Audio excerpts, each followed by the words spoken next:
J.Krishnamurti is saying, there is no such thing as being isolated.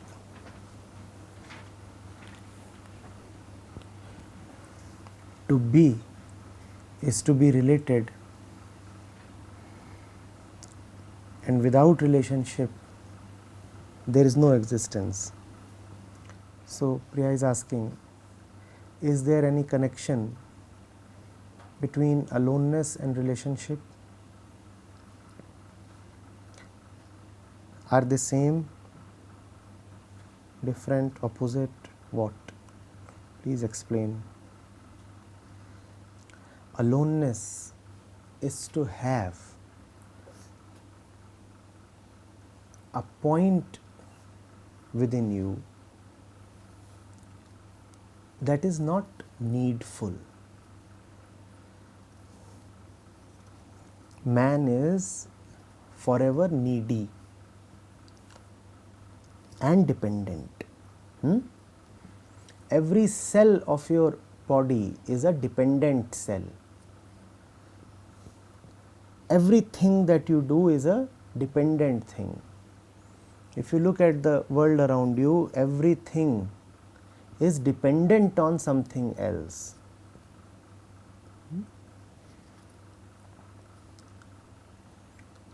People, societies, systems, organizations, rivers, mountains, animals, all are dependent on each other. That is the hard world.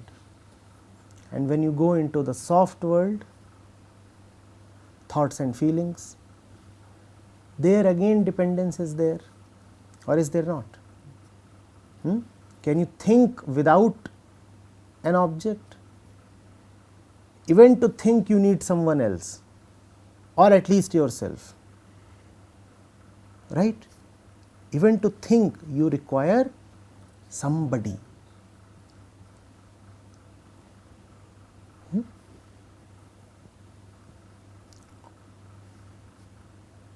You might argue that one can think about himself also, but whenever you think about the so-called yourself, even that yourself is contextual, and whatever is contextual is dependent on the context. Are you the same in your thoughts? Don't you see that this so-called self is itself a product of contexts and situations? Or is it not? So man is always needy. Every bit about you is a needy bit. Aloneness is about having something that is not needy. In middle of all your needs is a point that does not need anything.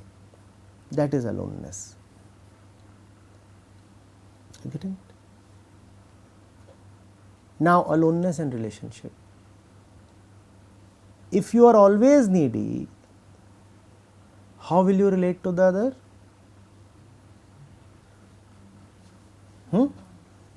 Give me something. I want something from you. If the other fellow can give it coolly, good. And if he cannot be helpful and benign, then you will bare your fangs. You know what that means? Baring your fangs? Exposing the intention. And the intention is to get something. Get something either through civilized means or by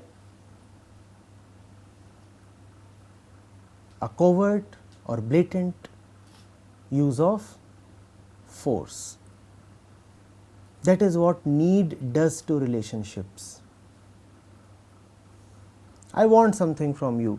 If by calling myself as your lover, I get it, nothing like it.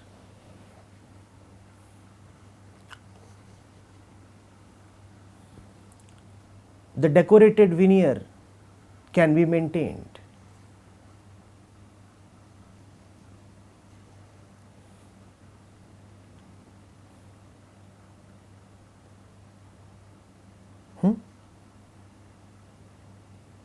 The apparent order can be maintained. And if I do not get that which I want through apparently peaceful means,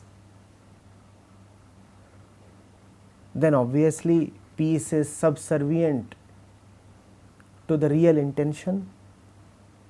Peace can be compromised. Peace has to be compromised. What is important is the fulfillment of the need. Peace is secondary. Are you getting it? And that is why our peace is largely situational. Even where you do not see conflict, you do not see conflict only temporarily. It is a matter of situations that the self-interests of two persons have come to be aligned for a while. Situationally, the self-interests are aligning. A moment will come when the self-interests will come in conflict. Then the two will drift apart, or the two will collide into each other.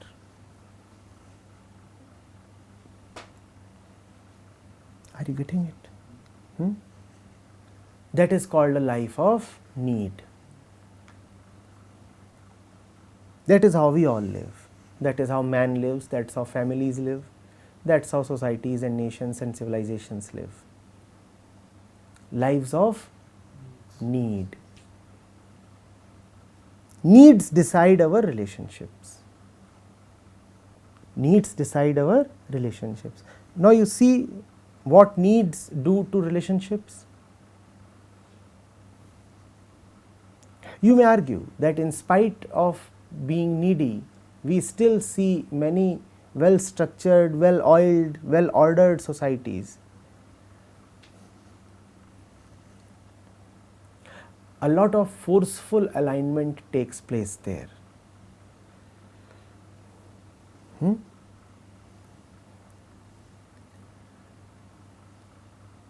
To fulfill the superficial needs, deeper needs are often curbed.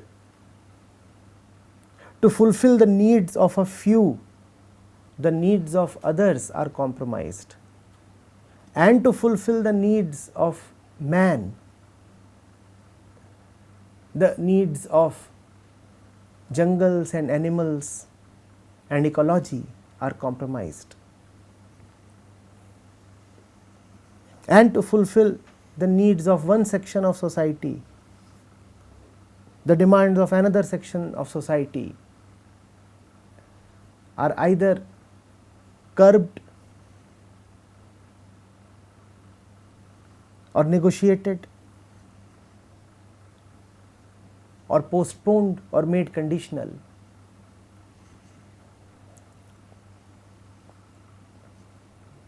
That's what gives us a semblance of order. I am talking repeatedly of order because our needs are so very impossible and contradictory to the other's needs that fulfillment of needs is an impossibility. We often talk of harmonious coexistence. If you will look at it, you will see what an absurd oddity it is.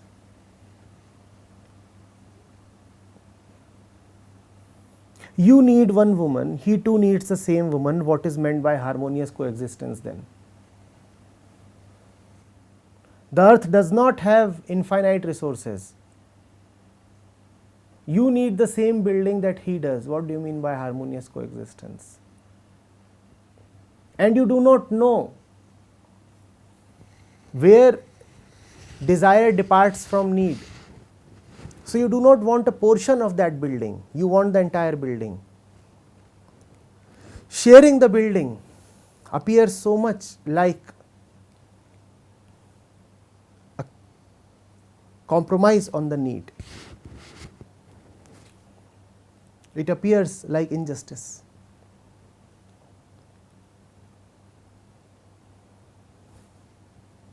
That is why a society that is based on needs will necessarily have to have duties.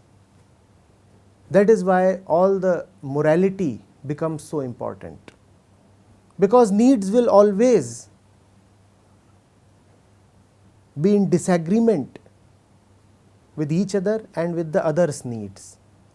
Then you need a mechanism to control the needs. That mechanism is called duties, that mechanism is called moralities. And that is why kids have to be taught morality since an early stage, because we are a people deeply invested in our needs. We are a people deeply identified with our needs.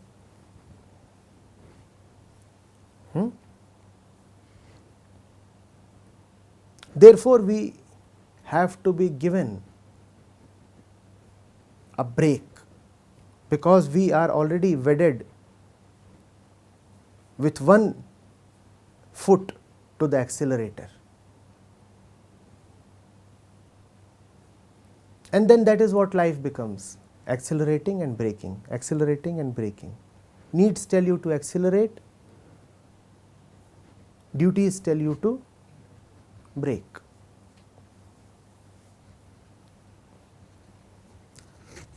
Do you see the flavor of our relationships? Do you see what kind of lukewarm existence would there be when you are always wanting and wanting?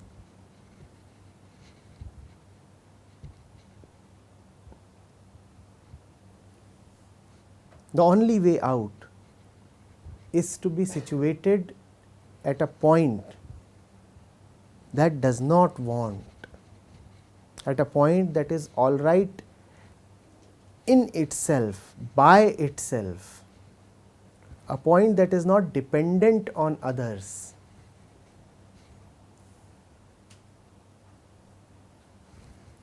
Are you getting it?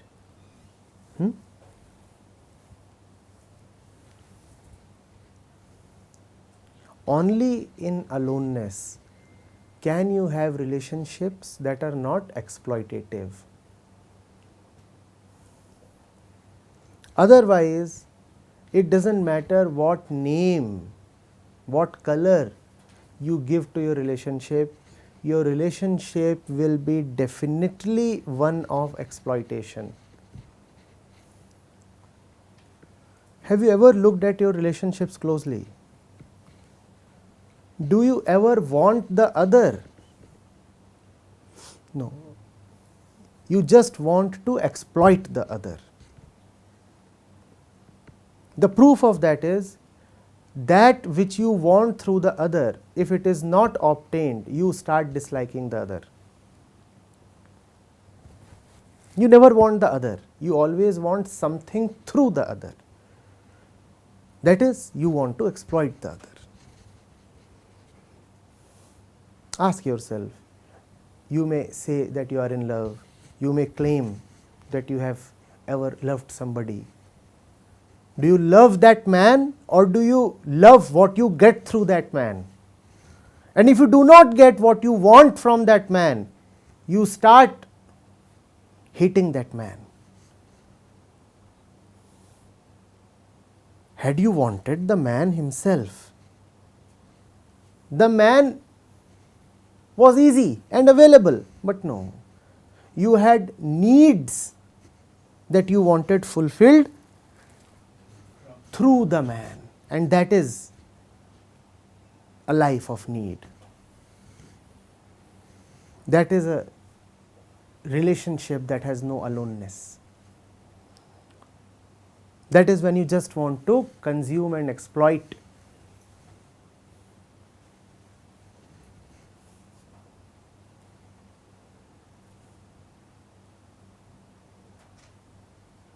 And get your fingers into the other's flesh.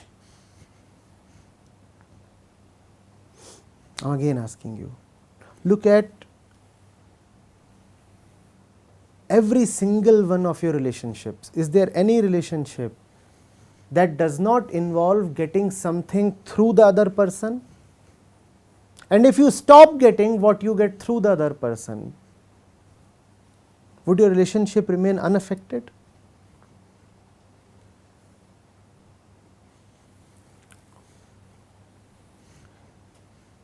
Only in aloneness can you have a relationship that can be unconditional, a relationship that does not want something from the other, and therefore the relationship is stable, unintrusive.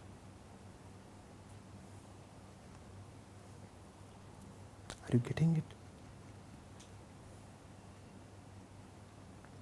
As long as the relationship is of need, the relationship will remain one of violence. You can never be more violent upon anybody than upon someone you love, so-called love. Because the greater is your love for someone, the greater is your investment in that person. And you invest in someone only to get returns. You never want the other person, you want returns from the other person. When those returns are not forthcoming, have you seen how you shout, how you go breathless, how you panic, how you stamp your feet, how you pull the other's hair, how you pull out your own hair? Have you seen? Have you seen the orgy of your own frustration?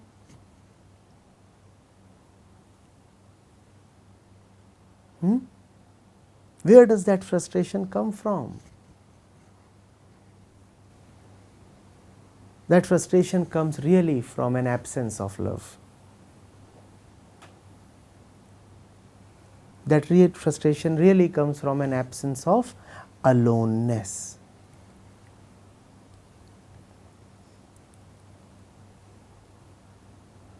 That central point is called variously as Atma or heart or truth or core,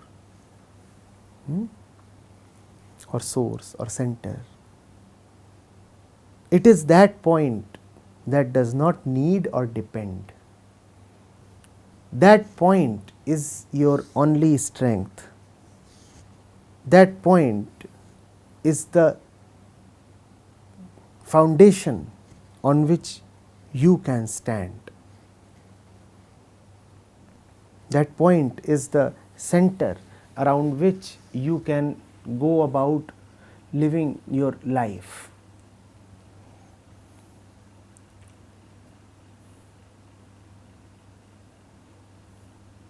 Are you getting it? If you live your life about that point of aloneness, then your relationships will have a different color.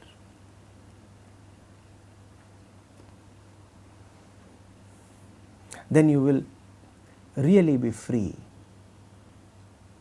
Then you will not be a slave. Then you would neither be exploited nor would you exploit.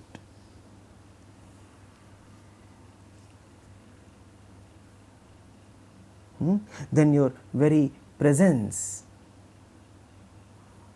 would be a becoming presence.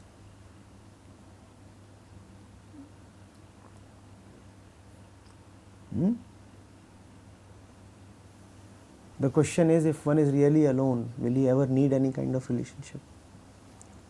So one can wear masks for two reasons. One, to hide his apparent ugliness.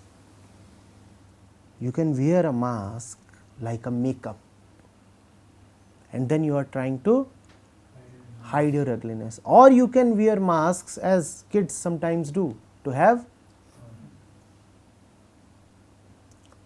in your aloneness, you have relationships and great relationships, and those relationships are good fun. When you are needy and lonely, then your relationships are like band-aids. They are there to take care of your wounds. And then, for the relationship to exist, wounds become necessary. Now, do you know why we keep on cutting ourselves in all the places?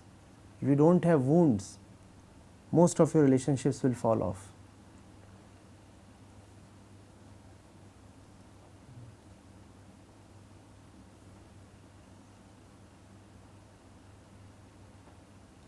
Of course, unless band-aid too becomes some kind of a dressing accessory, it's possible.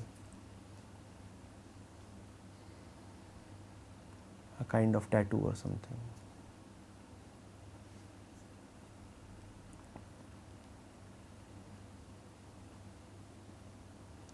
All of that is modern day hogwash. Share what? Why share? Is the other person in need? The Atman is infinite, it never overflows. Only little containers overflow.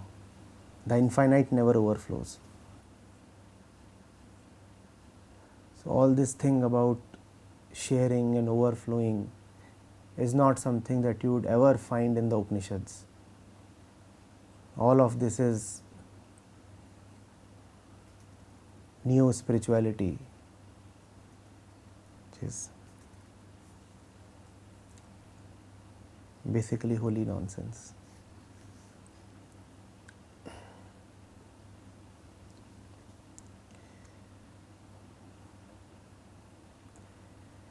Have you ever shared without need?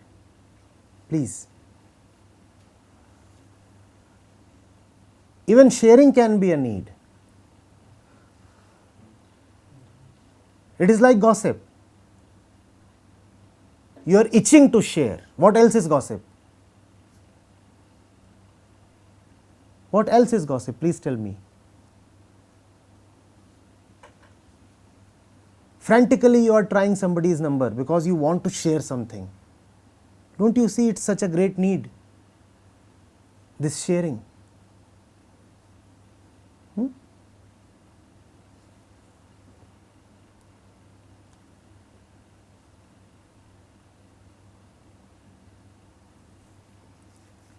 Real relationship is very, very unpredictable.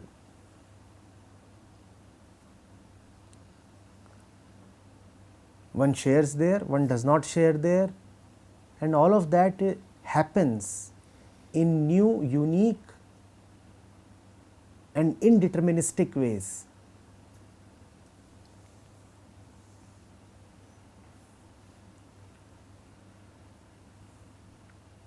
Getting it? What is certain is you do not need to share. Even without sharing, you would be okay.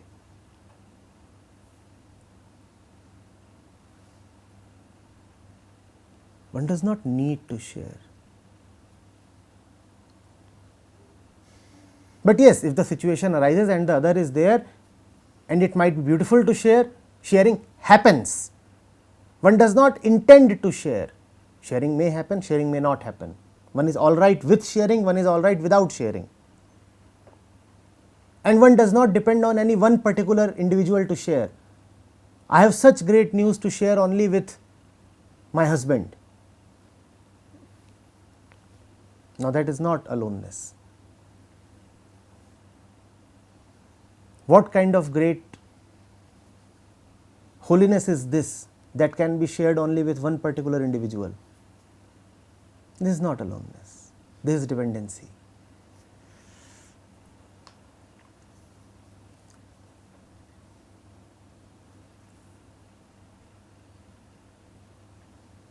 Are you getting it?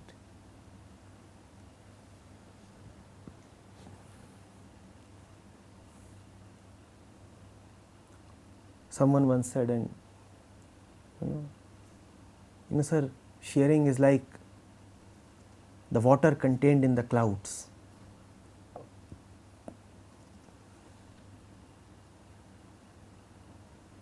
The cloud cannot hold it, so the cloud has to give it away.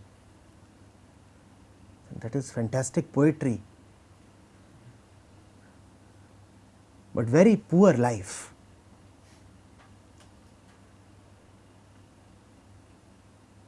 But he would not give up. He said, no, sharing is like the milk contained in the mother's breasts.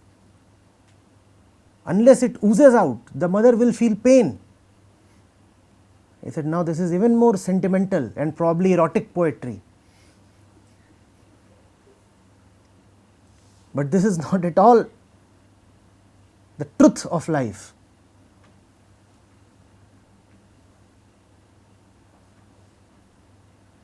It is not that way.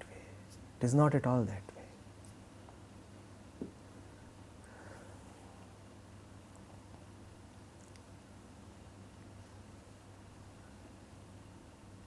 The Rishi who abides in the Atman as the unmanifested one, and the Rishi who expresses the Upanishad as the manifested one are one and the same. Exactly the same. That is sharing. The Upanishads have been shared with the world for no need whatsoever and to no particular person whatsoever. That is sharing. They have been timelessly shared. Do you see now the difference between gossiping and really sharing?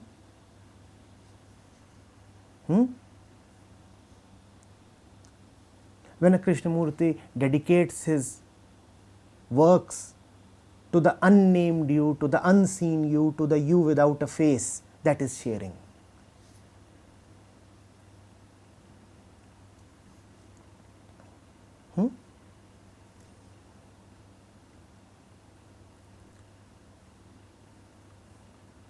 When two brothers, because they are brothers and because they live under one roof, divide their meals with each other, that is not sharing, please. That is adjustment, that is order, that is morality. That is the basic compromise you have to do because you are coexisting in one compound. Husband and wife sleeping on the same bed is not called sharing of bed. That is something else, you know that. So don't be confused.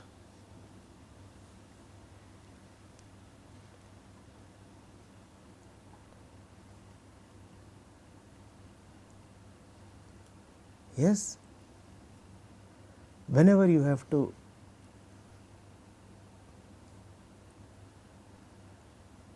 move into the words effulgence, overflowing,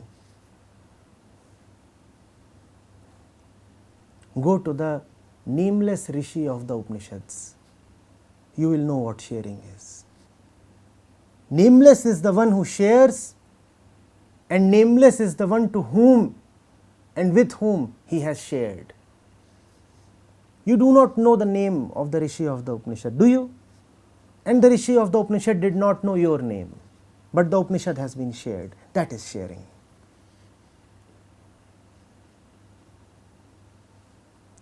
Getting it? Idealess, purposeless. Just the unmanifest becoming manifest. That is sharing.